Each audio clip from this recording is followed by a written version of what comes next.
Hello everyone! So mo na ni siya ang akong video katong nag-live ko gaina, di ba?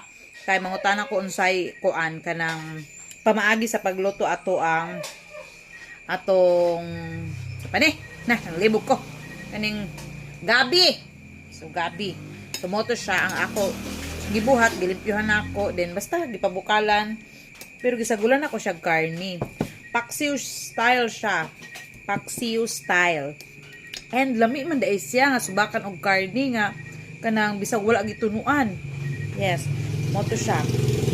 Ano siya ang gabi, dahon, wala lang nako natarong og kanang hikot kay di ko kabalo. Then ang iyang stock, o kanang iyang lawas, ako lang gihiwa-hiwa. No, murag kanang bite size sa murag batong ana. Mga ona ta. Ako ning gitilaban gaina og lami gid kay siya. Ganahan jud ko.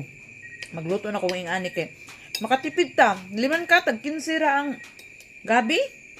Sa gulan pwede na bisag wa na siya kanang karne okay ra gid kayo. Ang problema kay ako ang kuan o kamot nagilo-ilo. Pero laban lang at least na satisfied ang ato ang cravings.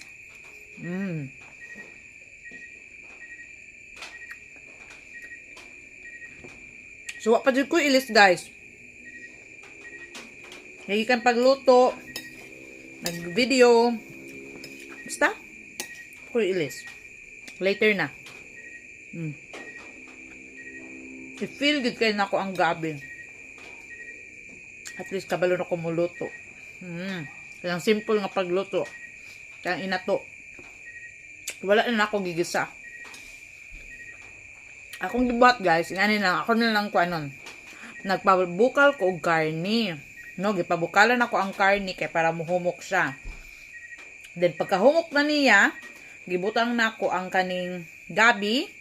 Then lamas like bumbay, ahos and luya. Giapila na lang po na ako og kamatis para na siya kuan. Ganahan lang ko.